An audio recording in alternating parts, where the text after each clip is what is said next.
시청자 여러분 안녕하십니까? 출발 성공 투자 박민영입니다. 상반기는 조방원, 하반기는 금반지 이런 얘기가 나오고 있습니다. 금융, 반도체, 지주 등에 대한 기대, 한마디로 AI와 정책에 대한 모멘텀인데요. 어제 금반지 쪽이 힘을 내면서 코스피가 3,400선에 안착했습니다. 다만 일부 섹터에 대해서는 장 후반 상승 탄력이 둔화돼서 조금의 고민도 느껴지기도 했는데요. 어떻게 바라볼지 잠시 후 이야기 펼쳐갈 거고요.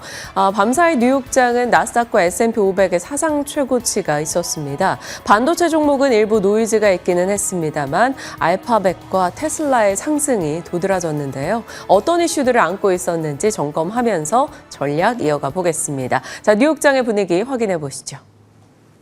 뉴욕 증시 상승세 기세가 정말 무섭습니다. 오늘 3대 지수가 다시 한번 사상 최고치를 경신해냈죠. 특히 기술주들 중심으로 강력한 매수세가 유입되면서 나스닥 지수 0.9% 반등 22,300포인트 선을 뚫어내고요. S&P 500 지수도 0.5% 가까이 상승하면서 이제는 6,600포인트 선을 경신해냈습니다. 시장은 트럼프 대통령의 트루스 소셜 게시글에 특히나 반응을 했습니다. 중국과의 대화, 스페인 마드리드에서 4차 고위급 회담이 진행되고 있는데 잘 진행이 되고 있다. 그리고 틱톡 문제에 대해서도 기본적인 합의에 도달했다라는 언급이 있었습니다. 이제 대화가 잘 이뤄지고 조만간 미중 정상회담이 이뤄질 수 있겠다라는 관측이 나오고 있는 상황이고요. 그런가 하면 FOMC 금리 결정 이제 단 이틀 앞으로 다가왔습니다. 이를 앞두고 월가 하우스들이 이 시장에 대해서 가지고 가는 시각이 좀 상반되고 있습니다. 일단 간밤 인프라스트럭처 캐피털에서는 FOMC 직후에는 세론으로 반응을 하면서 단기 조정을 받을 가능성을 거론하고 있습니다. 다만 연말까지는 S&P 500 7,000포인트를 예상하는 등 중장기적인 강세뷰는 계속해서 견지를 하고 있는데요. 일단 금리 인하 자체가 증시의 호재고 거기에다가 오라클과 브로드컴 등의 실적을 통해서 AI의 전망이 매우 밝다라는 견해를 재차 강조하고 있습니다. 다만 전략 측면에서 JP모건은 다소 비관적인 이야기를 하고 있습니다. 지난 3년간 계속된 강세장 속에서 미국 주식은 이미 과열된 상태에 놓여 있다.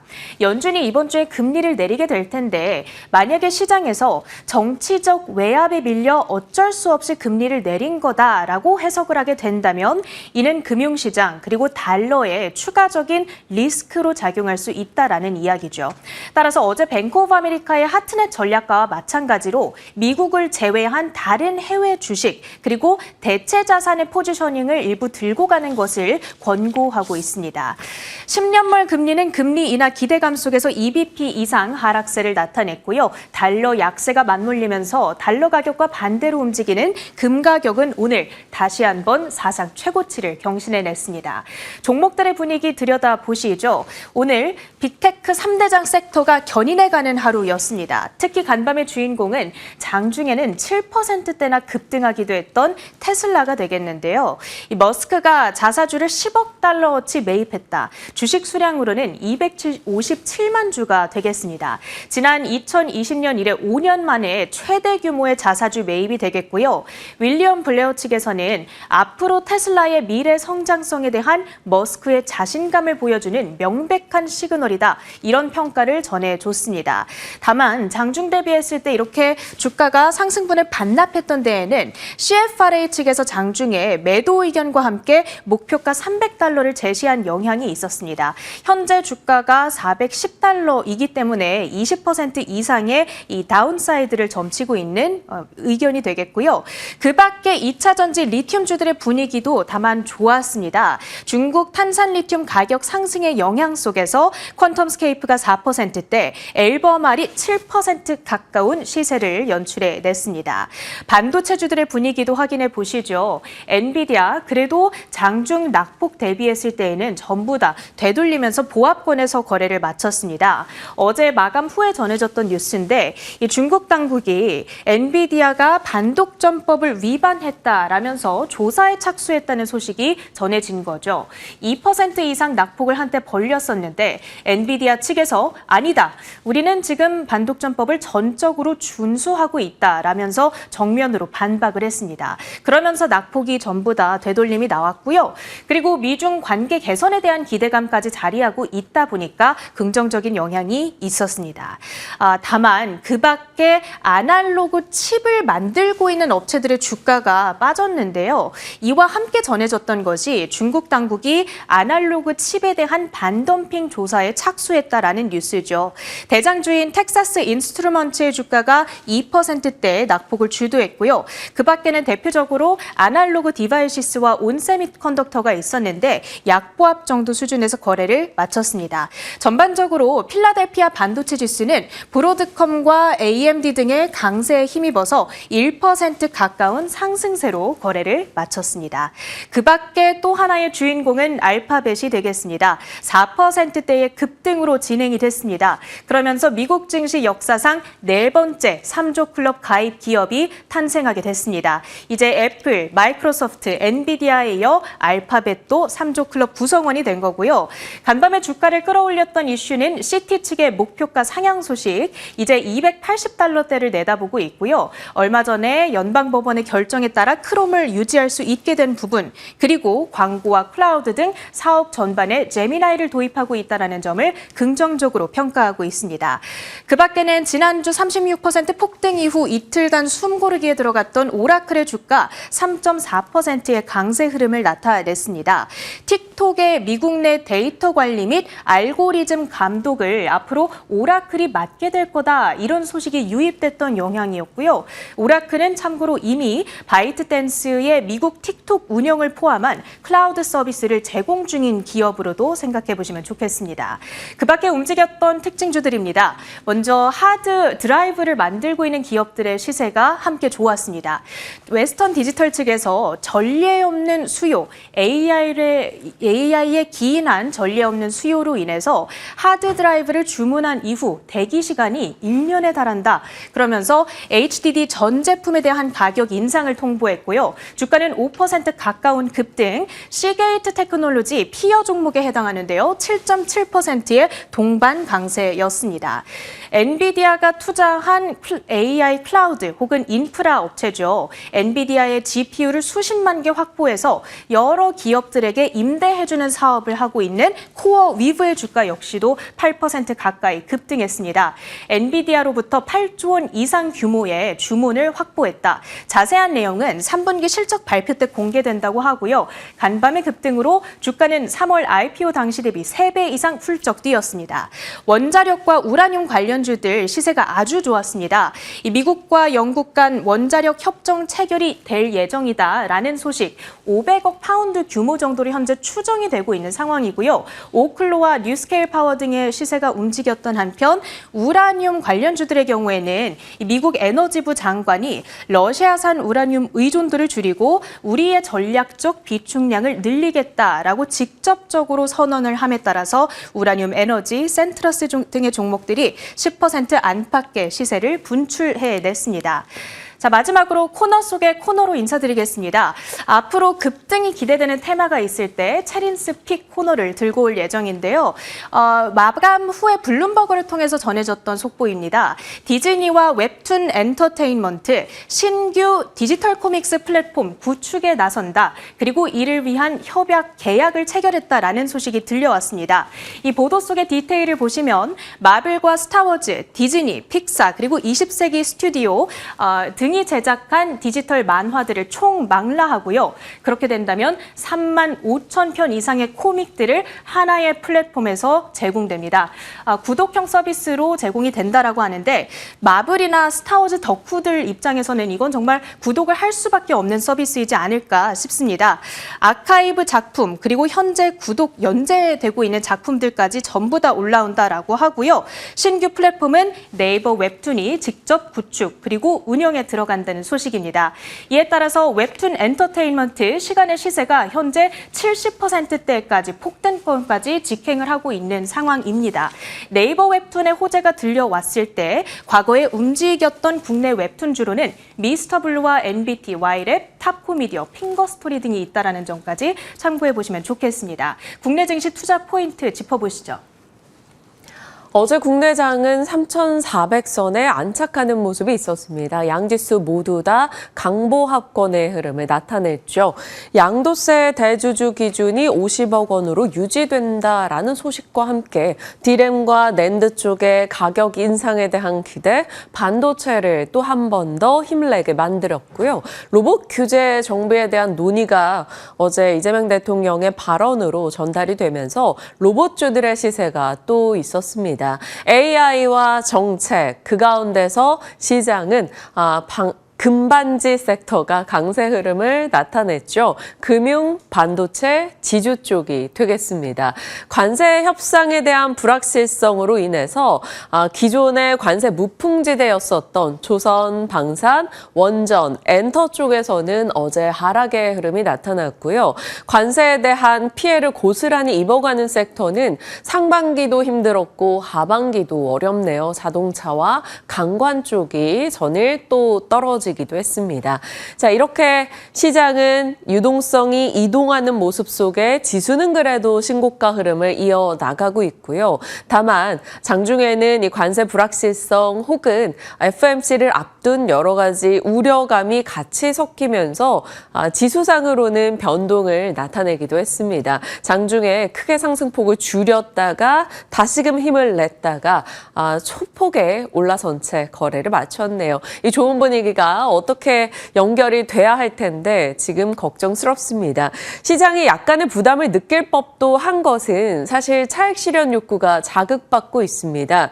FOMC를 앞뒀죠. 3,400에 대한 심리적 저항 속에서 기관이 어제 매도 전환을 했습니다. ADR 기준 과열권에 다가가고 있다는 부담감, 한미 관세에 대한 불확실성, SK 하이닉스가 PBR 밴드 상단을 돌파했었던 어제였고요. 삼성전자 연간 45% 올랐다라는 점에서 시장은 부담을 느끼고 있는 거죠. 자, 반면에 금리 인하에 대한 기대, FOMC 이후에 시장이 한 번 더 레벨업할 수 있다라는 기대 또한 남아있기는 합니다. 여기에 정책까지 더해져서 아직은 외국인의 매수세가 그래도 견조하네요. 수급 흐름 외국인을 중심으로 잘 살피면서 들려오는 뉴스들 그리고 FOMC 이후 시장의 반응을 체크해 볼 필요가 있겠습니다.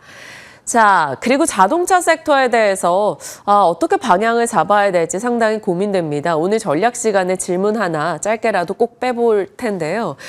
그동안 우리는 일본 대비해서 관세 측면에서 2.5%포인트 유리한 입지였었는데 바로 오늘부터 10%포인트 불리한 상황으로 상황이 역전됩니다. 미국과 일본의 무역 협정이 바로 오늘부터 발효가 됩니다.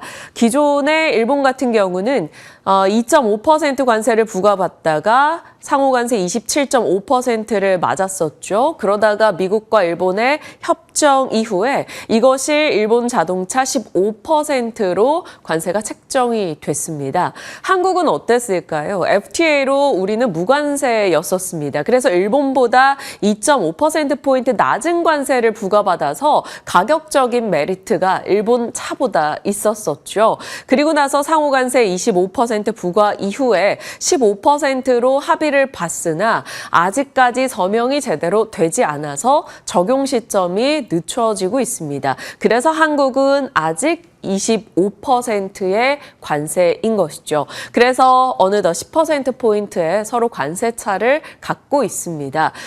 일단 산업통상자원부 통상교섭본부장이 후속 협의를 위해서 오늘 출국했고요. 한국과 일본의 자동차 가격 역전에 대해서 시장은 걱정하고 있습니다. 예를 들면 도요타 캠리와 현대차의 소나타 가격이 미국에서 이제 역전이 되는 거죠. 업계에서는 이런 식으로 25% 관세가 계속해서 유지될 경우 영업이익을 타격을 받을 수밖에 없다라고 입장을 내고 있죠. 현대차 기준으로는 한 개 분기당 약 1조씩의 영업이익 충격이 있을 것이란 평이 있습니다. 자, 거기다가 미국의 전기차 보조금이 9월 말로 끝이 나기 때문에 여러 가지로 자동차 진영에서 좀 걱정할 부분이 많이 등장하고 있는데요. 그나마 하이브리드로 미국에서 무언가를 잡아가지 않겠느냐라는 기대감이 현대차 쪽에 있기는 했었는데 이렇게 가격 역전 현상이 나오고 있는 상황에서 사실 하이브리드 라인 같은 경우도 도요타가 훨씬 더 라인업을 많이 갖추고 있죠. 그런 측면에서 한국의 자동차에 대한 걱정이 나올 수밖에 없습니다. 어제 그래서 현대차, 기아 등의 자동차 쪽 부진했던 하루 보냈죠. 4% 가까운 하락이 있었고요. 현대모비스, 현대글로비스, SL, 성우하이텍 이런 자동차 부품단의 종목들까지도 같이 떨어지는 모습이 나타나기도 했습니다.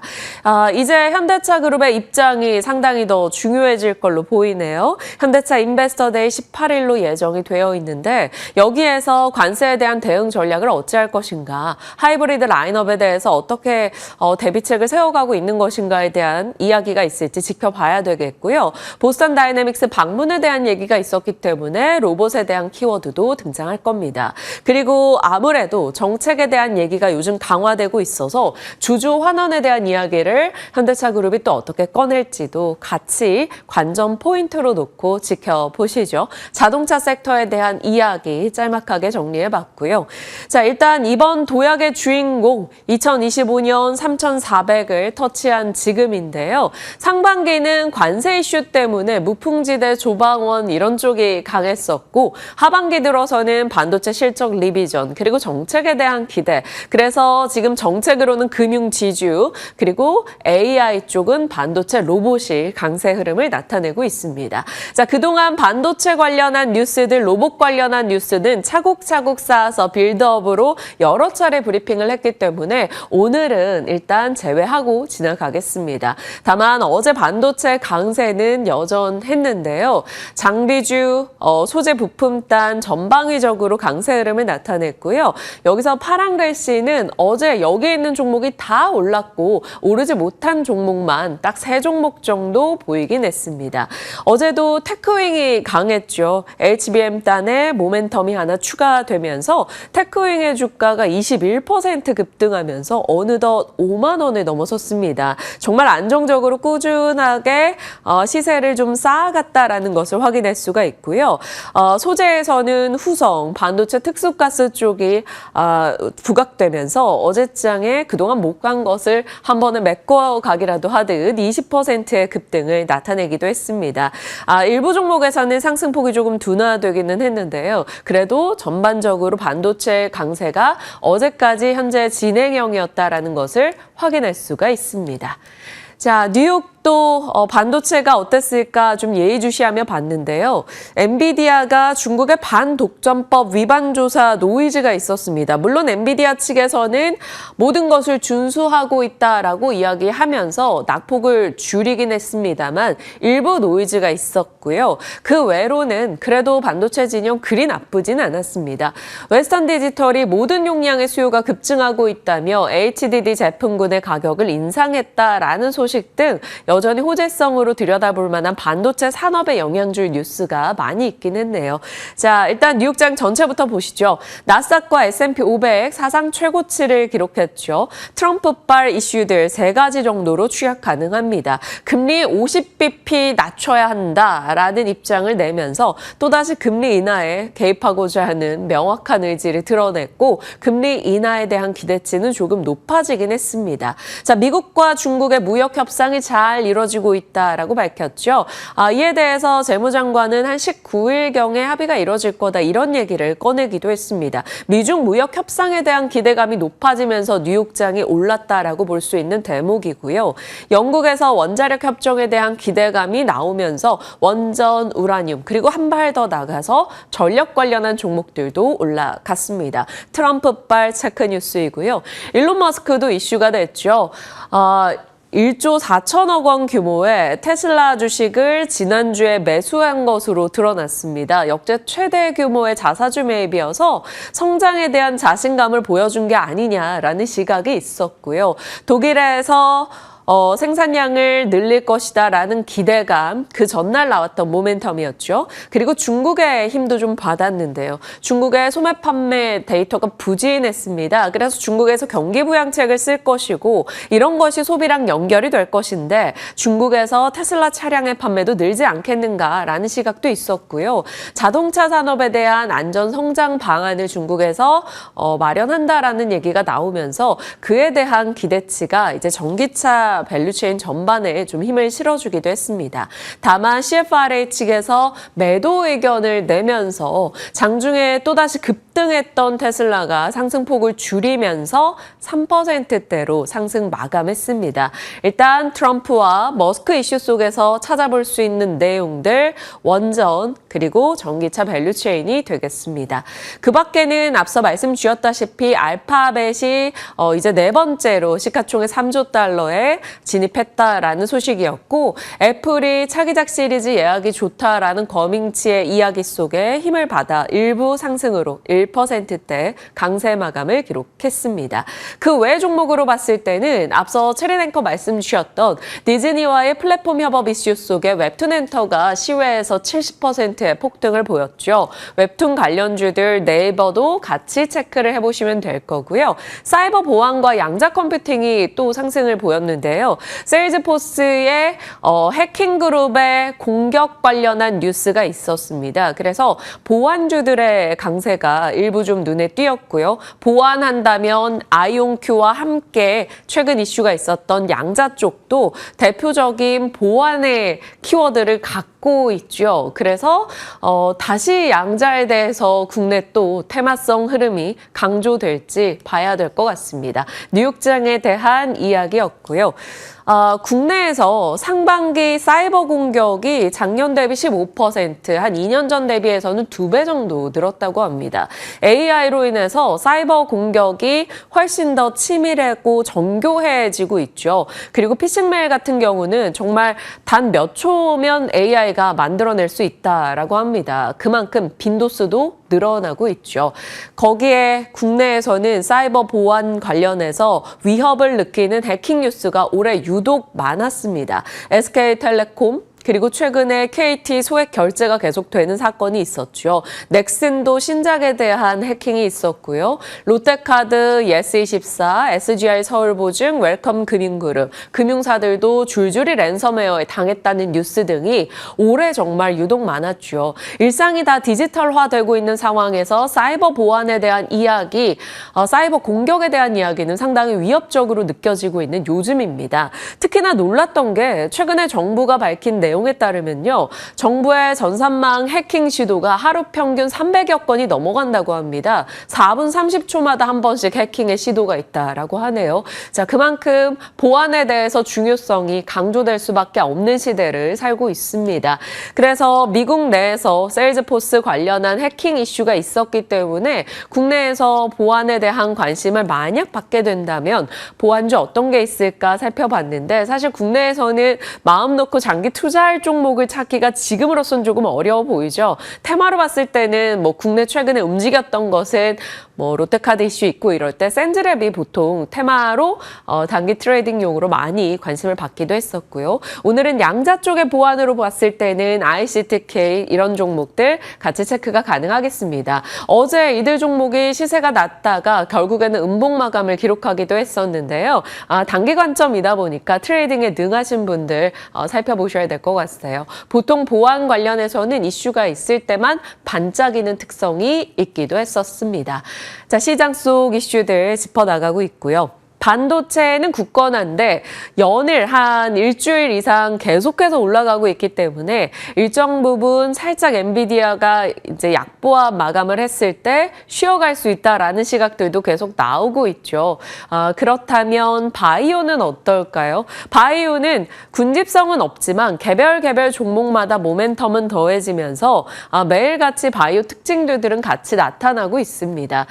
바이오의 환경, 금리 인하에 대한 기대감, 부담, 그리고 미국에서 약가이나 뭐 이런 이슈가 좀 있기는 합니다만 아직까지 명확하게 국내 업체들에게 악재성으로 다가오진 않고 있고요.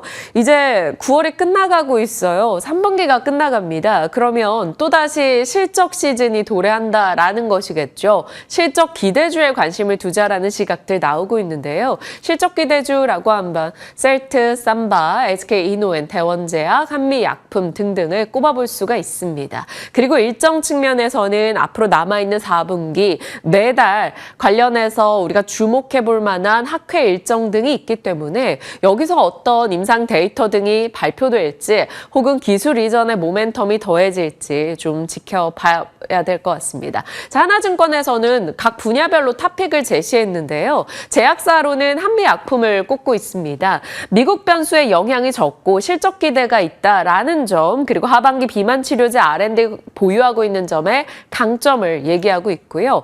바이오텍에서는 리가켄바이오를 탑픽으로 꼽고 있는데요. 주가가 참 안정적이다라는 점과 에스모를 비롯해서 미국 혈액학회 이전에 임상 데이터가 업데이트 될 텐데 이런 것으로 인해서 기술 이전의 성과 또한 기대할 수 있지 않을까, 이런 시각도 내놓고 있습니다. 그리고 관심주로는 D&D 파마텍을 꼽고 있죠. D&D 파마텍 한다면 메세라 키워드 그리고 지방간염의 키워드 많이들 떠올리실 텐데요. 한미약품과 D&D 파마텍은 주요 메시 치료제 관련한 종목들입니다. 그래서 이 공통점도 같이 기억하면서 바이오단도 개별 힘을 받게 될지 지켜봐야 되겠고요.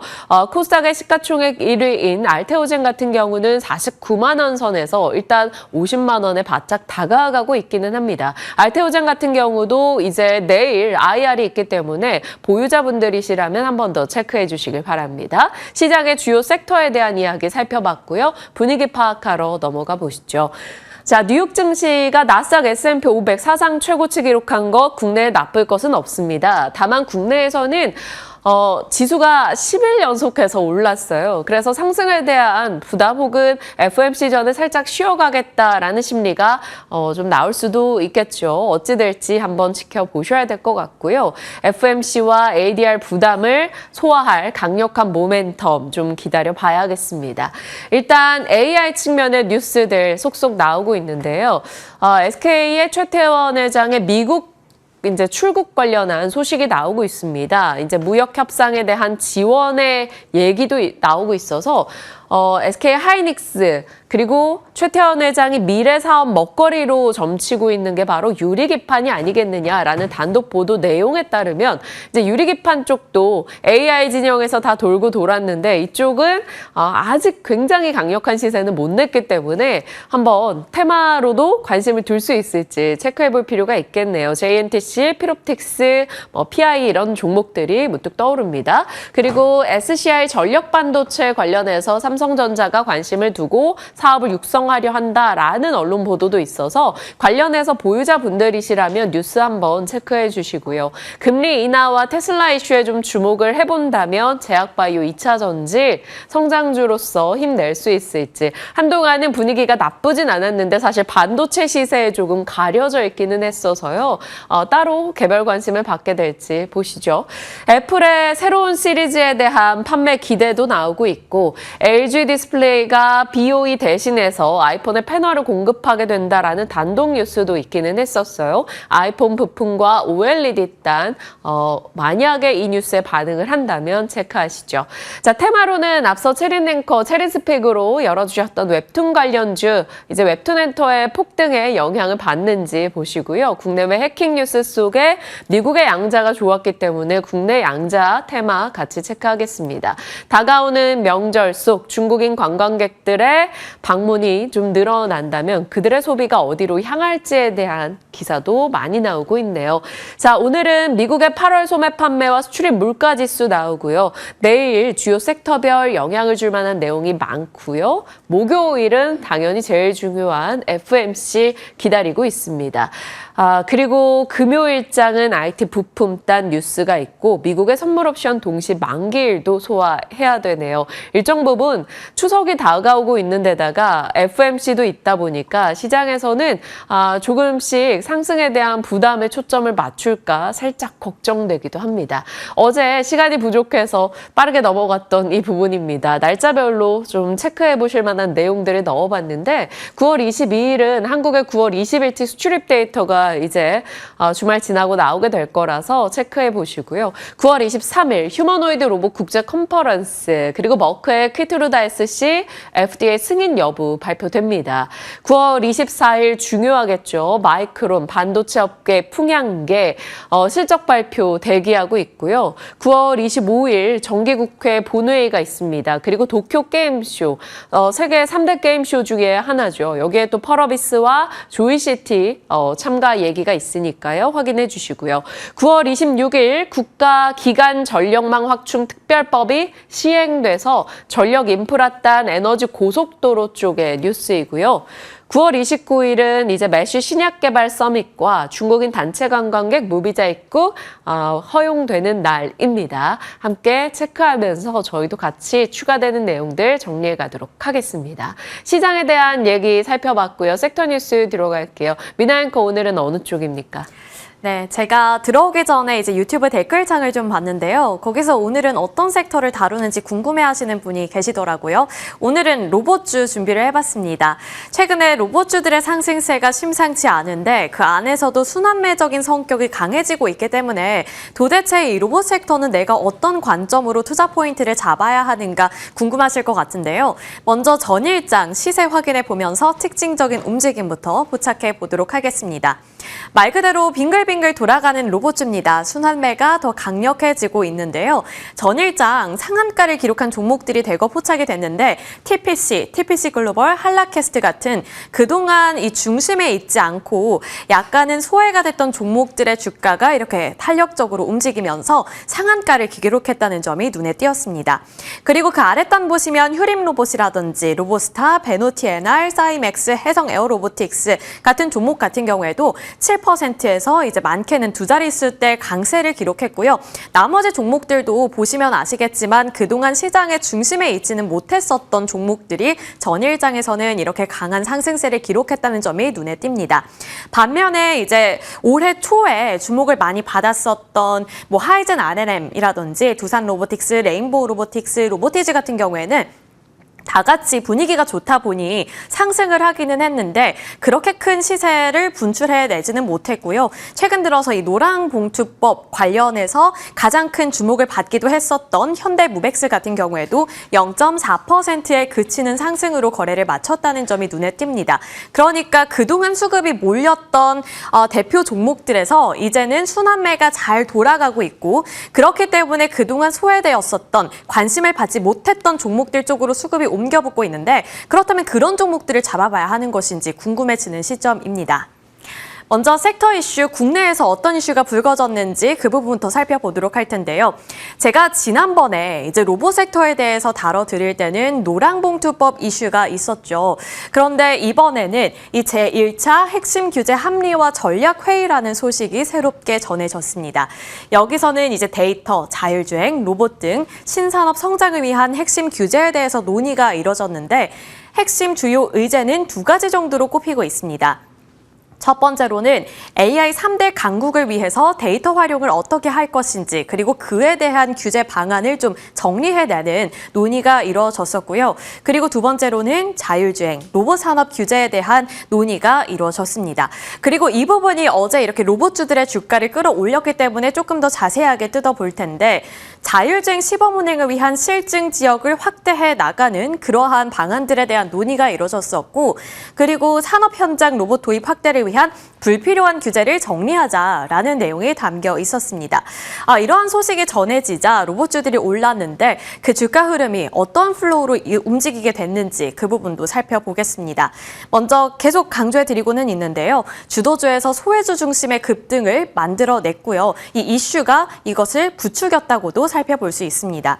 그 이유는 이제 규제 정비라는 헤드라인이 나왔을 때 로봇 그리고 그 안에서도 스마트 팩토리 테마가 급등했기 때문에 소형주들 그리고 저가 매력을 갖고 있는 종목들이 오른 것인데 그 이유는 이제 아무래도 휴머노이드 같은 경우에는 뭐 글로벌적으로 봤을 때 큰 흐름인 것은 맞지만 이러한 정책적인 모멘텀이 어쨌든 규제안이라는 키워드를 강조하고 있을 때 휴머노이드보다는 스마트 팩토리가 이미 마련이 되어 있으니 활용도 측면에서 조금 더 빠르게 모멘텀을 받을 수 있다라는 인식이 퍼졌기 때문입니다. 그래서 스마트 팩토리 관련 종목들이 전일장 급등을 한 것이고 그 안을 뜯어보니 소형주들이 많이 형성이 되어 있는 섹터가 바로 이 스마트 팩토리다. 그래서 이렇게 소형주들 그리고 그동안 주목을 받지 못했던 소외주들이 급등을 했다라고 결론을 내려볼 수 있는 겁니다.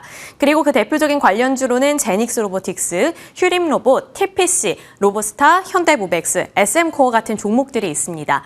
그리고 여기서도 한 가지 특징을 짚어드린다면요. 이제 노랑봉투법 이슈가 불거지면서 자동화, 물류 자동화 섹터라든지 스마트 팩토리 관련 종목들이 주목을 받았을 때 그때 당시에는 이제 현대모백스가 대표주로 꼽히고 있었는데요. 수급이 이제는 현대모백스 쪽에서 휴림 로봇 쪽으로 옮겨보는 양상이 나타나고 있다는 점도 주목해보면 좋을 것 같습니다. 현대모백스에서는 이제 외국인과 기관이 매도세를 나타내고 있지만 휴림 로봇 같은 경우에는 외국인과 기관이 함께 매수를 했고 특히 기관 투자자들이 휴림 로봇을 6거래일 연속으로 매수하고 있기 때문에 만약에 스마트 팩토리가 단기적으로 봤을 때 조금 더 효용 가치가 있고 잘 활용이 될 것 같다라면 기관 투자자들이 이제 그 안에서 순환매적인 성격으로 수급을 보낼 것인지 이러한 부분들도 중요한 포인트가 될 것 같습니다. 이어서 해외 이슈도 함께 짚어보도록 하죠.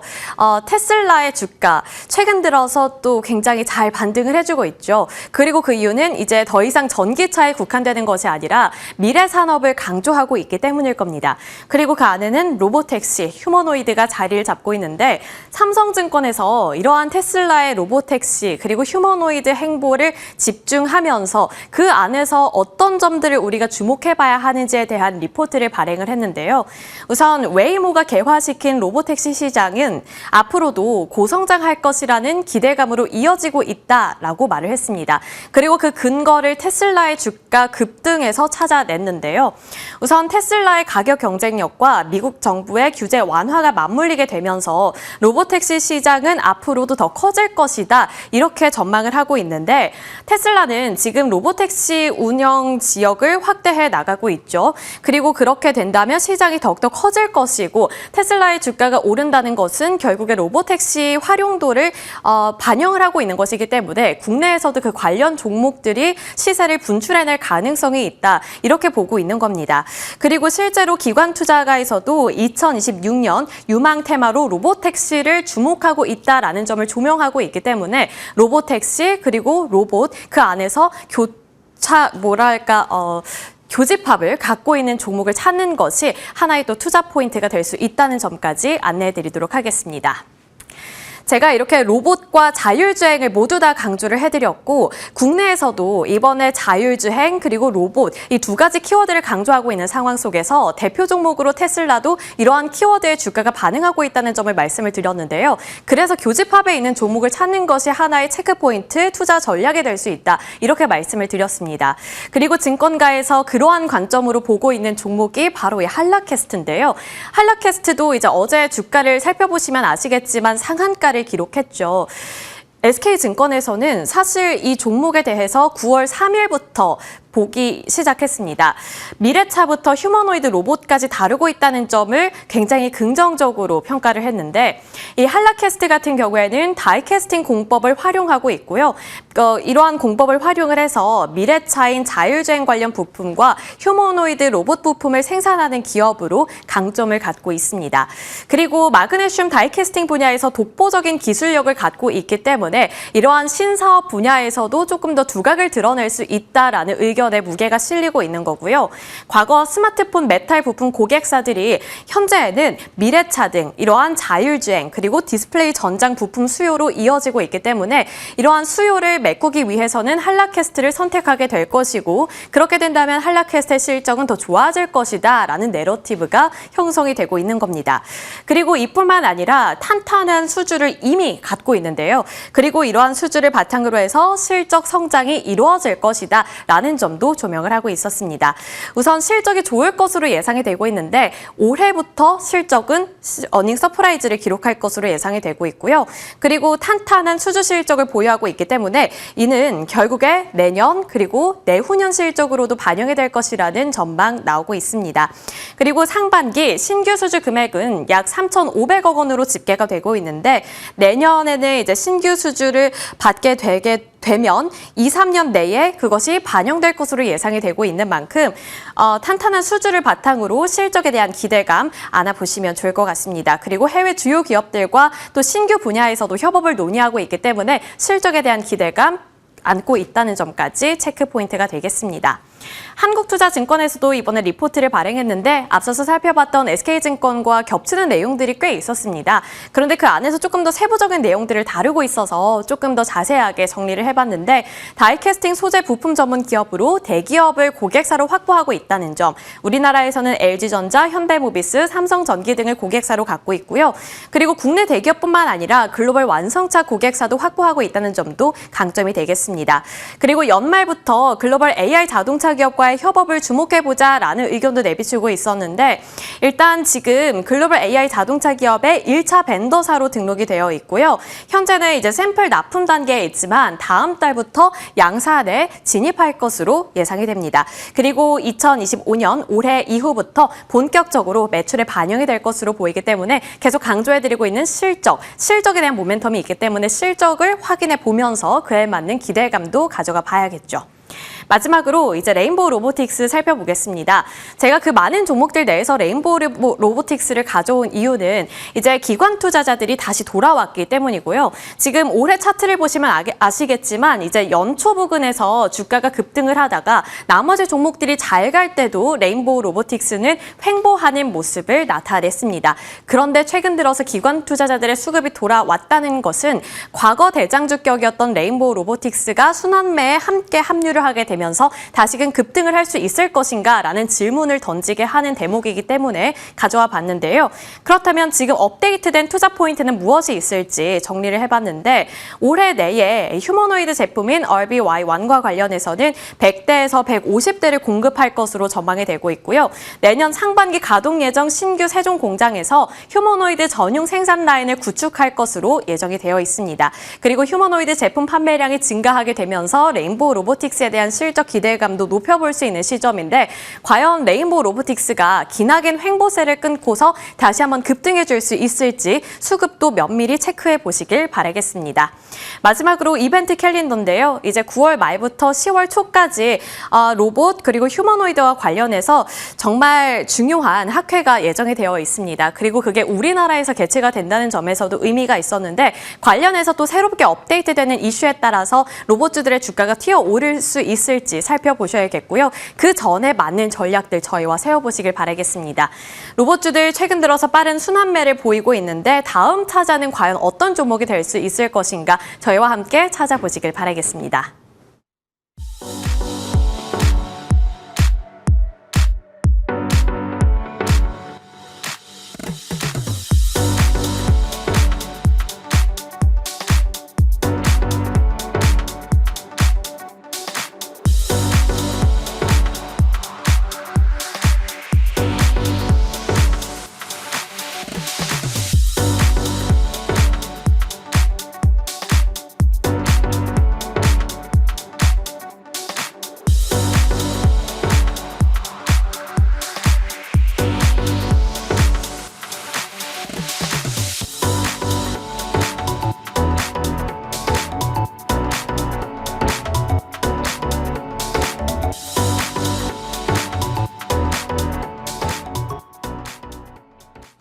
시장의 좋은 분위기 어떻게 대응을 해야 될 것인가, 그리고 내 포트 내에서 비중을 늘려갈 종목과 줄여갈 종목은 어찌 나눠볼까요? 두 분과 함께 이야기 풀어가겠습니다. MTNW 김진만 위원님, GL리서치 박창윤 대표님 함께합니다. 어서 오세요. 안녕하세요. 네, 안녕하세요. 안녕하십니까.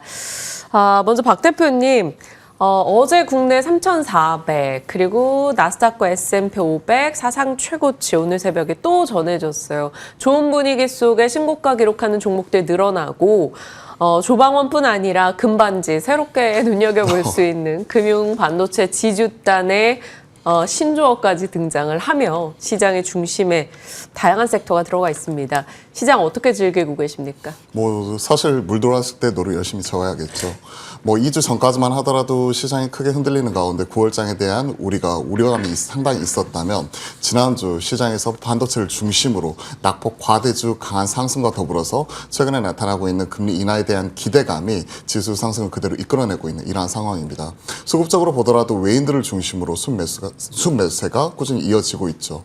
지금 6월 대선 이후에 지금 나타나고 있는 외인들의 순매수는 벌써 이제 10조 원을 넘어가고 있는 상황에서 SK하이닉스와 삼성전자 이 반도체 투탑뿐만이 아니라 반도체 소비장 전반적으로 낙수 효과가 강하게 나타나면서 기존의 주도주였던 조방원 그리고 지금 말씀하셨던 금반지에 이어서 추가적으로 지금 그동안에 소외되어 왔었던 코스닥의 종목들까지도 추가적인 상승 흐름이 계속해서 나타나고 있는 상황입니다. 상당히 고무적인 부분은 한 달 전까지만 하더라도 코스닥의 거래 대금이 4조에서 5조 원대에 그쳤던 반면 어제자 거래 대금 기준을 보시면 코스닥이 8조 2천억을 넘어가는 등 전반적으로 이러한 온기가 확산이 되는 모습이 기존에는 코스피 대형주 중심이었다면 이제는 코스닥 중소형주까지 계속 확산이 되는 모습이 나타나고 있기 때문에 이러한 상승 흐름 자체를 상당히 좀 즐길 수 있다라고 생각을 하고 왔습니다. 결론적으로 지금 물이 들어왔었을 때 열심히 노를 저어야 되는데 어디를 향해서 어떤 방향을 향해서 이제 노를 저어야 할지 그런 부분에 대해서 우리가 심도 있는 고민이 필요한 부분이 있잖아요. 그러한 측면에서 지금 말씀하셨던 금반지라는 또 새로운 이슈가 대두가 되면서 지금 시장 상승이 나오고 있는데요. 최근에 보면 뭐 반바지도 나오고 그리고 금반지도 나오고 새로운 조가 계속 나오고 있는 것 같아요. 근데 반바지와 금반지 공통적으로 반자가 들어가잖아요. 뭐죠? 반도체. 이러한 상승 흐름 자체가 최근에 나타나고 있는 그동안 오랜 기간 소외되어 왔었던 반도체를 중심으로 이런 테크 기술주를 중심으로 계속 확산이 되는 모습이 나타나게 된다면 전 내심 코스피가 올해 기준 한 40%가 넘어가고 코스닥 기준 지금 현 시점에서 대략 한 27, 8% 정도 가고 있는데 이런 YTD 상승이 코스피 이런 부분과 추가적으로 키맞추기가 나타나게 된다면 여기에서 우리가 겁먹을 게 아니라 좀 더 이제 욕심을 부리면서 물이 들어왔을 때 열심히 노를 저어보자라고 좀 말씀드려볼 수 있을 것 같습니다. SK하이닉스의 이제 일각에서는 PBR이 꽤 높아져 있다라는 점, 뭐 삼성전자가 많이 올라와 있다라는 점에 대해서 좀 부담을 느끼는 목소리들도 나오는 것 같은데 그러면 박창윤 대표님께서는 그 의견에 따르면 이 반도체 대형 종목들 그냥 홀딩인 걸까요? 반도체 대형주 단에서는 지금 SK하이닉스부터 일단 한번 살펴보도록 할게요. SK하이닉스 같은 경우에 지금 현재 PBR 기준이 올해 말 기준 2.2배 그러니까 26년도 포워드로 땡겨오게 되면 PBR 기준 1.67배거든요. 근데 SK하이닉스가 HBM3E 쪽으로 이제 독점적으로 90% 이상을 점유하고 있는 가운데 올라갈 때 그러니까 연초만 하더라도 PBR이 얼마까지 올라갔었냐면 2.5배가 넘어갔습니다. 그리고 마이크론, 피어그룹과 계속 얘기를 했었을 때 그 종목 같은 경우도 제가 지난주 체크했었을 때가 2.3배가 넘어가고 있는 이러한 상황이었거든요. 지금 이제 2.5배 중반까지도 지금 올라가 있을 상황입니다. 근데 현 시점 SK하이닉스 내년도 PBR 기준으로 1.67배 이게 비싸다고 할 수 있을까요? 전 아니라고 생각을 하고 있거든요. 현 시점에 올라갈 수 있는 여력 자체는 충분하고요. PR 기준으로 보더라도 내년 실적 기준 6.94배 참고로 영업이익 기준 내년에 한 43조 원 정도를 추정을 하고 있는 SK하이닉스입니다. 그렇게 본다면 현 시점 추가적으로 올라갈 수 있는 밸류에이션 여력은 충분하다. 저는 이렇게 생각을 하고 있고요. 한 가지 아픈 손가락이었던 삼성전자 지금 현재 PBR 한 1.2배 정도에서 왔다 갔다 하는 모습 자체가 나타나고 있는데 이러한 흐름이 SK하이닉스를 조금만 더 따라가지게 된다면 그동안에 삼성전자, 그동안에 오랜 아픈 손가락이었지만 이제는 좀 달라질 수 있다. 좀 이렇게 개인적인 희망 이런 부분도 좀 담아가지고 말씀드려볼게요. 네. 충분히 반도체 섹터에 투자하고 계신 분들께는 큰 힘이 되는 내용이었을 것 같습니다. 자, 이제 진만쌤의 시장관 궁금하고요. 앞서 박창윤 대표님의 반도체 의견에 진만쌤도 동의하시는지 궁금해요. 사실 그동안 반도체에 대해서 긍정의 시각 주시고 소부장 밸류체인으로 바스켓 매매 다 가능하다 이런 얘기를 계속 주셨는데 말씀 주셨던 종목들 상승률도 다 좋아요. 특히나 뭐 테크윙은 45% 넘어갔단 말이죠. 그래서 갖고 있는 거 이익 실현할까요? 말까요? 이것도 궁금하고 일단 시장부터. 네, 일단 뭐 시장 FOMC 이후 이전에 좀 방향만 잘 잡으면 분명히 기회는 있을 거다라고 생각이 됩니다. 즉 이제 내일 이슈에 따라서 조금 이제 저점 매수가 가능할 수 있을 만한 타이밍이 왔기 때문에 내일을 기대하면서 오늘은 살짝 비중을 줄여보실 필요가 있다라고 생각합니다. 내일 올라가게 된다라고 하면 오른 가격에 사면 되는 거고요. 만약에 내려가게 되면은 정말로 좋은 매수 기회다라고 생각이 됩니다. 4년마다 오는 반도체 사이클은 아직 많이 올랐다라고 가정하지만 조금 더 올라갈 만한 룸이 많다라고 생각이 되고 있고요. 여러 가지 복합 관계가 굉장히 많이 걸려 있습니다. 예를 들어 이제 HBM 라인으로 인해서 HBM 쪽이 가격 방어나 혹은 영업이익률이 좋다 보니까 D램과 낸드 쪽 라인들을 죄다 HBM으로 돌려버리니까 D램 낸드 가격이 결국에는 돌아서 올라가고 있는 것처럼 지금 반도체 라인들은 투자도 집행해야 되는 시기에 맞물려서 HBM 시장에 다시 한번 개화하게 됨으로써 추가적인 상승을 노려볼 수 있다라고 생각이 됩니다. 그래서 시장 자체 전체적인 틀은 말씀을 드리면은 FOMC 돌다리는 두드려보고 건너야 됩니다. 오늘 만약에 내가 이제 근접해서 매수를 해서 플러스 5% 이내의 수익률을 보여주고 있는 종목들은 일단 오후에 매도를 하시고 내일 혹시나 오른다라고 가정을 하면 그 오른 가격에 사시면 되는 거고요. 만약에 내일 조정이나 약간의 하루 이틀 정도의 쉬어감이 나오게 됐을 때 그때 매수하시면지 가격적인 메리트가 좀 존재한다라고 이야기 드리려고 하고 섹터별로 따지게 되면 굳이 어렵게 다른 여러 가지 섹터를 하는 것보다 반도체를 기본으로 하되 로봇 그다음에 이제 드디어 2차 전지 쪽이 어느 정도 재매수가 가능한 구간이 왔습니다. 제가 이제 가장 먼저 2차 전지 반등에 대해서 이야기 드렸고요. 적절한 구간에서 이익 실현하시고 다시 한번 코멘트 드린다라고 이야기해 드렸는데 만약에 내일 FOMC가 긍정적으로 마감이 된다라고 하면은 2차 전지 업종들을 다시 한번 지켜보셔도 될 만한 시간들이 왔다라고 말씀을 드리면서 저는 큰 틀은 반도체 그다음에 2차 전지를 같이 피어 그룹으로 묶고 그다음에 로봇주들 지켜보시는 전략이 조금 더 필요하다라고 말씀을 드리려고 하고요.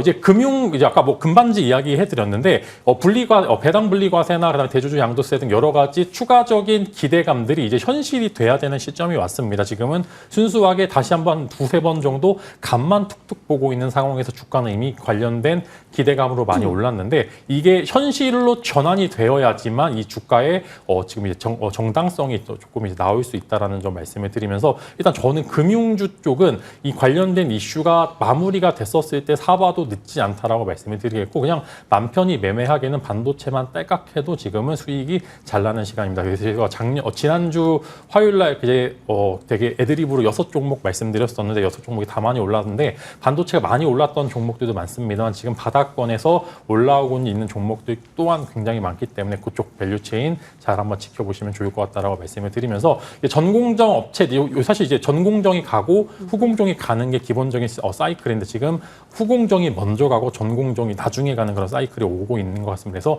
아직 전공정 관련주들 바닥권에서 잘 올라가고 있는 종목들이 있는데 궁금하시면은 지금 하단에 나가고 있는 QR코드 카메라 들고서 찍으시면은 제가 전공정 라인 밸류체인 한번 쭉 읊어드릴 예정이니까 들어오셔서 좋은 정보 많이 받아가시길 바라겠습니다. 네, 두 분의 시장관과 반도체에 대한 의견 받아봤습니다. 반도체에 대해서는 편안하게 대응할 수 있지 않을까라는 생각이 드네요.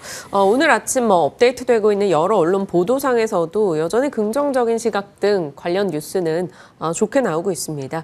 IDC 측에서 이제 반도체 시장의 규모가 1,400조에 달할 거다 이런 전망을 또 추가로 내놓기도 했네요. 그 가운데 한국의 업체들이 어떤 역할을 할지 한 번 더 기대해 보겠습니다. 자, AI 쪽으로 시작을 했으니까 이거 먼저 짚고 갈게요. 로봇으로 가보겠습니다. 박 대표님, 이제 정부 정책 이슈 혹은 글로벌 트렌드라는 측면에서 로봇 어제 또 규제 완화 관련한 기대까지 더해지면서 또 한 번들의 랠리를 냈는데 로봇에 대해서는 지금 매매 전략 차원에서 어떻게 고민하세요?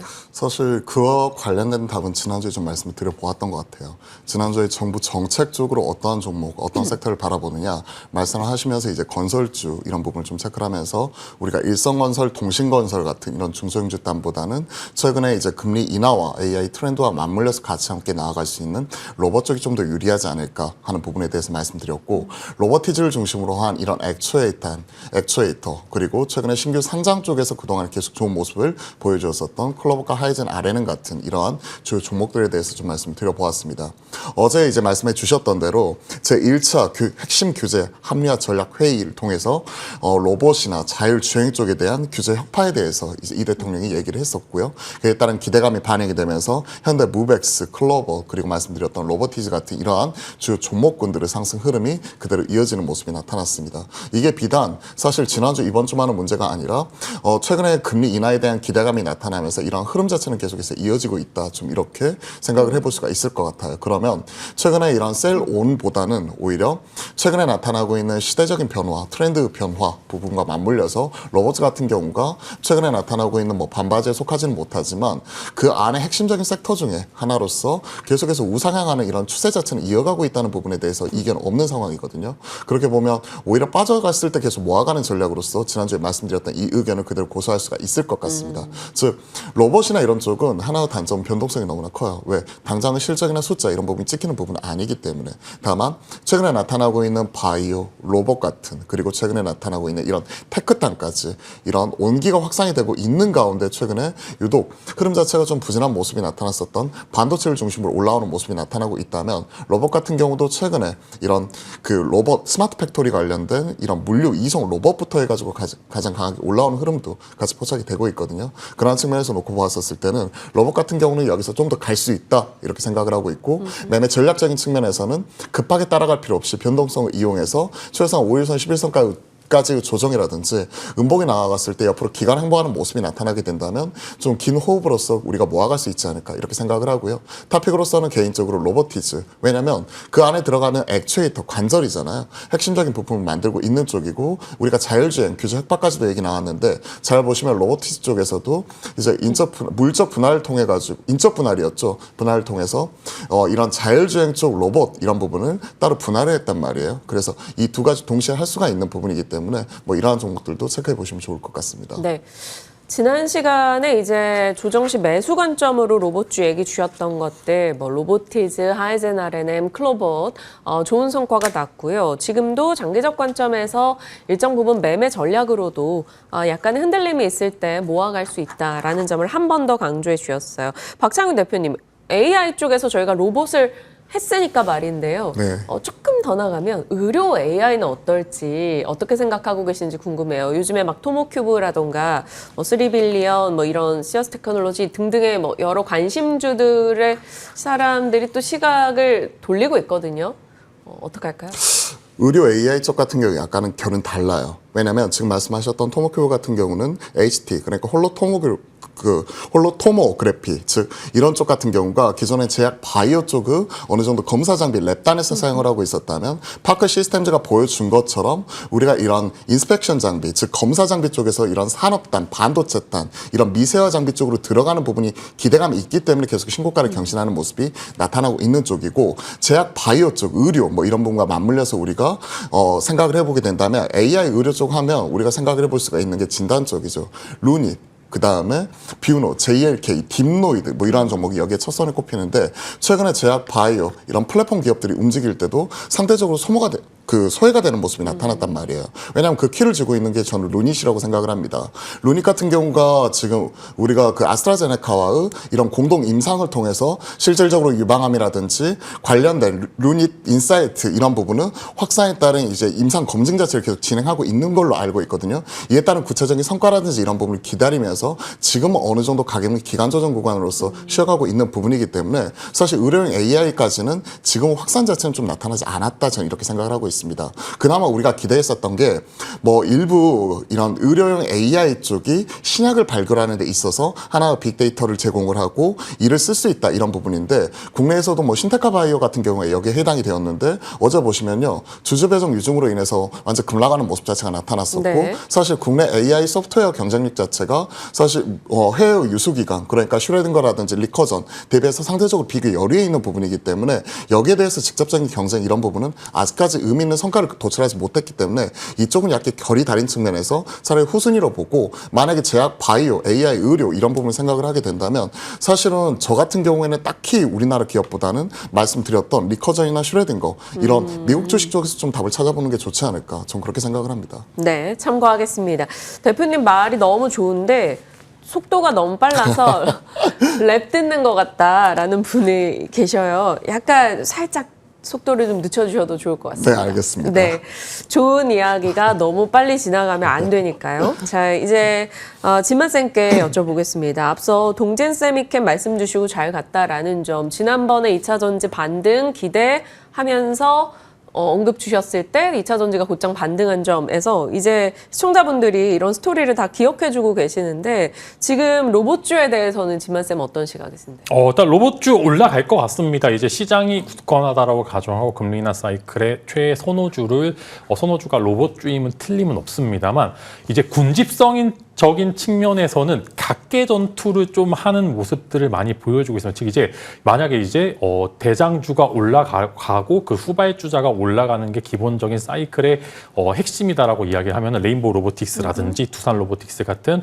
좀 큰 종목들이 올라가고 위에서 올려주고 밑에서 끌어줘야지만 시장에 좀 단단하게 올라가는 모습을 보여주는데 지금 올라가는 종목들 대부분 보시면 시총이 3천억이 채 안 되는 종목들이 엄청나게 올라갑니다. 즉 아는 종목들보다 모르는 종목들이 갑자기 툭 튀어나오게 되면서 상한가를 간다든지 아니면 시세를 분출하는 모습들을 보여주고 있기 때문에 사실 잘못 고르면은 같은 로봇주도 분명히 좋다라고 가정하는데 내 종목이 분명히 로봇주로 샀는데 안 올라가는 날이 좀 보일 수도 있기 때문에 그런 부분들 참고하셔서 투자하기에는 좀 생각보다 어려울 수도 있다라 즉 잘못 집으면은 소외당할 수 있다라고 이야기를 말씀을 드리면서 조금 이제 어차피 내가 약간 이제 좀 탄력성을 원하는지 아니면은 조금 이제 미래의 성장성을 원하는지 내 포지션과 내 성격을 맞춰서 좀 종목을 다르게 선택하실 필요가 있다라고 말씀을 드리겠고요. 이제 덜간 종목에 대해서 이야기를 해볼 필요가 있다라고 생각합니다. 덜간 종목 재미없겠지만 SPG와 함께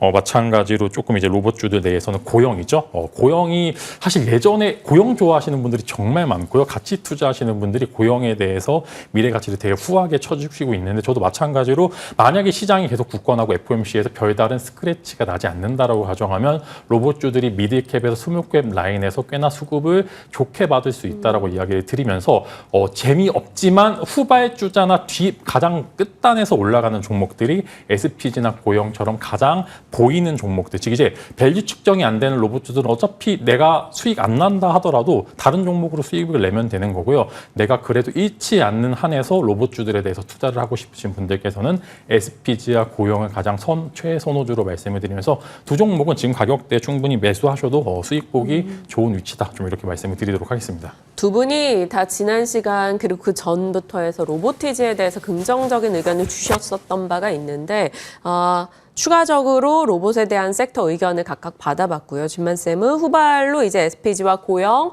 한 번 더 관심을 가져보자 이야기해 주셨습니다. 이제 정부의 정책 관련한 얘기를 좀 해볼게요. 양도세 대주주 기준이 이제 50억 원으로 유지된다라는 경제부총리의 발언이 어제장 들려왔었죠. 이를 비롯해서 추가적으로 이제 배당소득 분류과세에 대한 기대감도 높아지고 있고 어느 쪽으로 정책의 키워드를 놓고 봐야 될지 뭐 금융, 지주, 은행 어디일까요, 박창훈 대표님? 이러한 종목들 같은 경우 좋은 건 알겠는데 개인 투자자 분들 중에서 금융, 그러니까 은행, 지주, 증권 이런 부분을 적극적으로 매수하시는 분들이 얼마나 있을까? 약간 선호도가 떨어지죠. 선호도가 네. 떨어지죠. 반도체 중소형주나 그리고 삼성전자, SK하이닉스 같은 대형주 이런 우리가 지표 종목들 중심으로는 매수를 하는 데 있어서 매수를 하는데 반면 이런 금융주 같은 경우는 개인 투자자분들은 선호도가 상당히 떨어집니다. 아예 긴 호흡으로 장기적으로 이런 쪽을 배당을 받겠다 하시는 분들이 장기적으로 많이 빠졌을 때 모아가는 이런 전략이 상대적으로 유리했었는데 지난 수년간은 근데 최근에 보시면요 금융주는 이렇다 할 조정도 없이 계속해서 신고가 가는 모습이 나타났어요. 그리고 어제 이제 말씀해 주셨던 대로 세법 개정안 그러니까 대주주 양도세 이런 부분이 확정이 되고 나서 우리가 9월 정기국회에서 기대해 볼 수 있는 쪽이 어디죠? 상법 쪽이죠. 3차 상법 개정안에 있어서 우리가 체크해 볼 수가 있는 게 두 가지죠. 첫 번째 자사주 소각을 의무화하겠다. 최근에 시장에서 흐름을 나타내고 보면 결국 이런 쪽에서는 지주사 그리고 또 금융주 여기에 해당이 된다고 볼 수 있을 거고 배당소득 분리과세 과표 기준 완화하는 부분이 있죠. 기존에 35%에서 25%로 완화하는 부분 이런 것들이 나타나게 된다면 당연히 우리가 생각을 해볼 수가 있는 게 은행 쪽이겠죠. 이런 은행 쪽 같은 경우가 KB금융이라든지 신한지주를 중심으로 한 이러한 종목들의 상승 흐름이 계속 꾸준히 나타나고 있는 것 같습니다. 그래서 이쪽은요. 살 수는 있어요. 트레이딩 바이 자세는 계속해서 가능하다. 근데 거의 대다수가 인덱스 패시브 자금이 유입이 들어가게 되는 기관이나 외인들의 영역으로서 우리가 그동안에 넘겨두고 있었는데 이러한 상승 흐름이 꾸준히 이어지고 있는 가운데 상법 개정에 대한 모멘텀 이런 부분이 계속해서 나타나고 있는 이러한 상황이기 때문에 핵심적인 종목 중심으로 살 수 있다고 생각을 하고 있습니다. 증권주 안에서 가장 빨리 움직이는 쪽은 미래에셋증권 쪽이었고 꾸준히 움직이는 쪽은 메리츠 금융지주 쪽이었죠. 이러한 종목들을 살 수 있다고 생각을 하고 있고 은행 쪽은 그냥 심플하게 생각하면 될 것 같아요. 리딩뱅크라고 할 수 있는 KB금융이라든지 신한지주를 중심으로 계속 살 수 있고 그리고 보험 쪽에서는 삼성생명법 관련된 또 보안입법 이런 부분과 더불어서 삼성생명 같은 경우도 꾸준히 살 수 있기 때문에 핵심적인 대장주 중심으로 오히려 빠질 때 사가지고 9월 말 만약에 상법 개정안 이런 부분이 기대감이 있을 때 오히려 실망감으로 바뀌기 전에 이런 트레이딩 바이 자체는 계속해서 해나갈 수 있지 않을까 그렇게 생각을 합니다. 네. 그리고 정책에 대한 기대감이 유입될 경우에는 유동성 공급, 제약 바이오에도 힘을 줄 수 있다라는 얘기를 준비해 주셨다고 들었습니다. 잠시 후에 공개해 보도록 하겠고요. 진만쌤은 정책의 키워드에서 지금으로서 접근 가능한 친한 동생이 물어본다고 얘기했을 때 정책 키워드로 어떤 종목을 그래도 이건 지금도 사도 돼 이렇게 얘기해 주시겠어요? 일단 지주사 말씀을 드리면 두산입니다. 두산. 저는 두산 반도체의 가치가 아직 정말로 이제 저평가되어 있다. 사실 두산이 있는 게 아니라 사실 이런 부분들은 인적 분할을 해서 두산 반도체를 떼어야지만 재평가를 받을 수 있다라고 생각이 돼요. 이런 거는 선순환적인 인적 분할이다라고 저는 생각을 하고 있고요.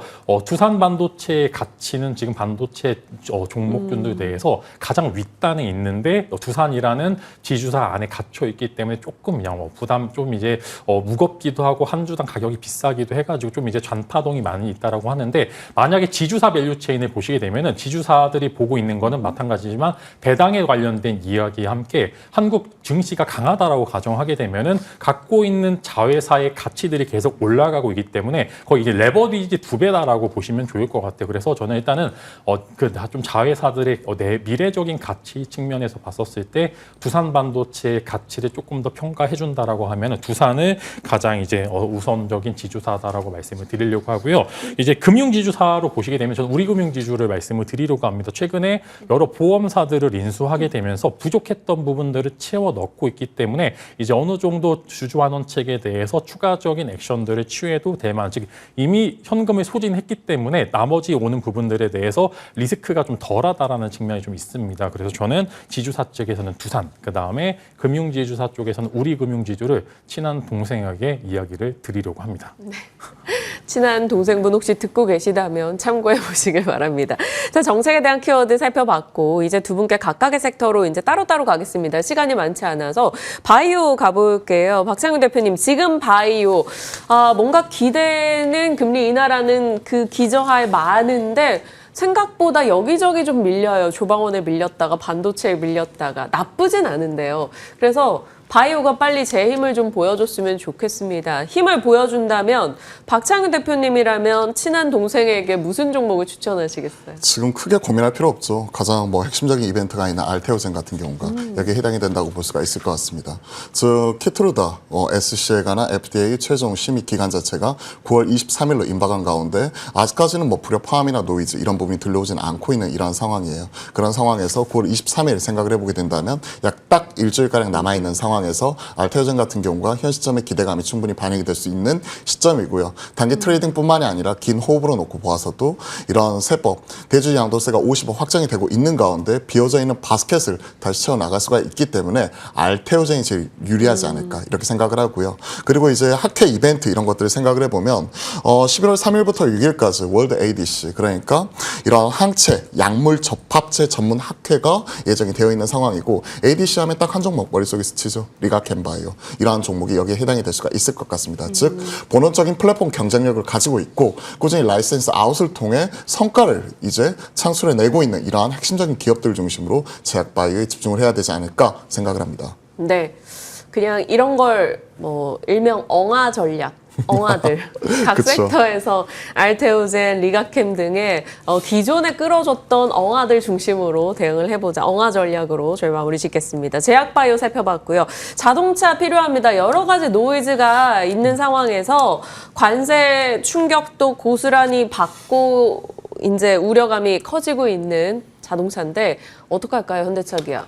일단 지금 현대차가 보여주고 있는 주가 밸류 상황은 주주환원책이라든지 아니면 지배구조 개편을 제외하고는 부장에 굳이 현대차나 혹은 자동차 밸류체인들을 건들 필요가 있나라고 생각이 됩니다. 일단은 현대차 그룹도 그렇고요. 지금 실제로 부품사들 내에서 접히 BR이라든지 아니면 지주사들 단에 돈이 굉장히 많거나 아니면은 자사주량이 굉장히 많은 기업들이 많은데 이런 정책적인 이슈들을 제외하고 이 부장에서 굳이 자동차를 매수할 필요는 없다라고 생각이 됩니다. 재료적인 모멘텀도 그렇고요. 가격적인 메리트도 현대차의 가격 밸류는 20만 원이 깨져야지만 매수하기 좋은 적기다라고 말씀을 드리겠습니다. 그래서 분명히 현대차 좋은 기업입니다. 물론 여기서 일본 차들이 뭐 관세에 대한 이야기들이 나왔음에도 불구하고 이것을 찍어 눌러서 이제 분명히 승리할 수도 있는 부분들이 많기 때문에 안 좋은 이야기보다는 굳이 답지가 명확한데 다른 답지를 눈을 돌릴 필요는 없다라고 생각이 됩니다. 그래서 가격적인 메리트 측면에서 현대차는 20만 원이 한번 깨지게 되면 그때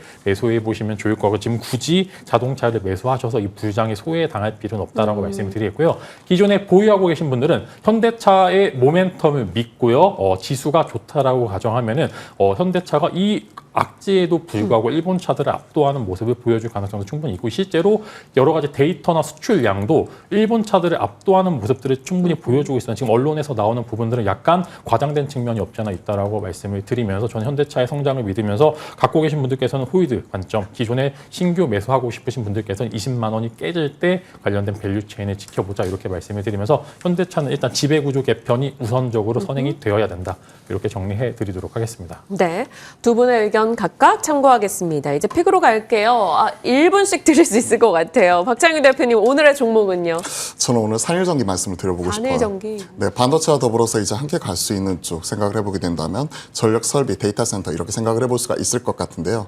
전력 설비 안에서도 보시면요, HD 현대 일렉트릭과 효성 중공업이 신고가를 경신을 하고 있는 가운데 상대적으로 이제 수주 잔고가 2분기에 빠졌기 때문에 유독 소외가 되었었던 산일전기 같은 경우가 빠르게 키 맞추기 하면서 올라가는 모습 자체가 나타나고 있거든요. 그러면 전고점 13만 1,800원 찍고 있는데 이러한 부분은 돌파에 대한 시도 자체는 충분히 나올 수 있다. 좀 이렇게 생각을 하면서 그 안에서 순환매 상일전기 좀 말씀드려보고 싶고요. 참고로 지금 그 글로벌 피어인 이튼 같은 경우가 PR 35배 그리고 SD 현대 일렉트릭이 25배 26년 기준 PR 형성을 하고 있는데 상일전기 같은 경우에 지금 현재 22배에서 23배 초반에서 머물고 있거든요. 그렇기 때문에 밸류에이션 메리트도 충분하다 이렇게 생각을 하고 있습니다. 네, 산일전기 주목해 보겠습니다. 이제 저희에게 합류하시면서 반도체 진영으로 이렇게 개별 종목들 말씀 주셨던 것들 상당히 상승률이 좋았었기 때문에 그것과 함께 갈 수 있는 전력 인프라 산일전기 저희 한 번 더 기억해 보겠습니다. 자, 진만쌤의 종목도 궁금한데 진만쌤은 어제 밤방송에서 ICTK 얘기하셨다면서요? 네. 지금 프리마켓에서 급등 중인데 그거 왜 저희에서 얘기 안 하시고 밤에 가서 얘기하셨어요? 안 나와서 얘기를 못한 것 같습니다. 네, 월요일에 나오게 되면은 또 좋은 거를 이야기 드릴 거고요. 많이 오르네요, 생각보다. 네. 그러면 그 종목과 오늘의 저희 요만큼 갈 만한 종목도 주세요. 네, 일단 거래량 자체로 봤었을 때 상한가 가능성도 충분히 있기 때문에 갖고 계신 분들께서는 어제 방송 보고 사신 분들은 없겠죠. 프리마켓에서 이제 대체 거래소에서 7시 거의 직전에 이야기 드렸었는데 굳이 사실 필요는 없다라고 이야기 드려서 조금 아쉽긴 합니다만 일단은 올라가는 것을 즐기시되 상한가를 가지 못하면 단기간 매도 전략 싸고 보시면 좋을 것 같다는 이야기 드리면서 일단 오늘의 전략은 OLED 관련주 한번 갖고 왔고요. 지금 IT 쪽도 잘 올라오고 있는데 어제 이제 단독 기사로 에지 디스플레이가 이제 BOE의 애플 물량을 일부 에지 디스플레이에게 넘겨줄 수밖에 없다라고 이야기가 나왔습니다. 그래서 이렇게 되면 가격적인 여러 가지 리스크가 있었던 원가 측면에서 분명히 경쟁력이 다시 한번 나올 수 있다라는 이야기와 함께 OLED 밸류 체인도 지금 하단부에서 잘 올라오고 있으니까 여러분들 잘 지켜보시면 좋을 것 같고요. 에지 디스플레이와 마찬가지로 선익 시스템을 가장 우선주로 말씀을 드리면서 대형주는 에지 디스플레이, 그다음에 미들컵에서 이제 좀 상위권 라인에서는 선익 시스템을 말씀을 드리면서 분명 선익 시스템이 BOE 향이 좀 강하긴 합니다만 이렇게 되면은 판을 다시 짜서 삼성 디스플레이나 LG 디스플레이 향 수주도 충분히 따낼 수 있다. 좀 이런 관점으로 말씀을 드리면서 OLED 향 또한 충분히 현재 밸류 체인에서는 지켜봐도 좋을 것 같다 말씀을 드리면서 어제 ICTK 관련해서 매수하신 분들 정말 축하드립니다. 네. 두 분과 함께 참 재미나게 이야기하다 보니까 시간이 훌쩍 갔네요. 여기서 보내드려야 될 것 같습니다. 고맙습니다.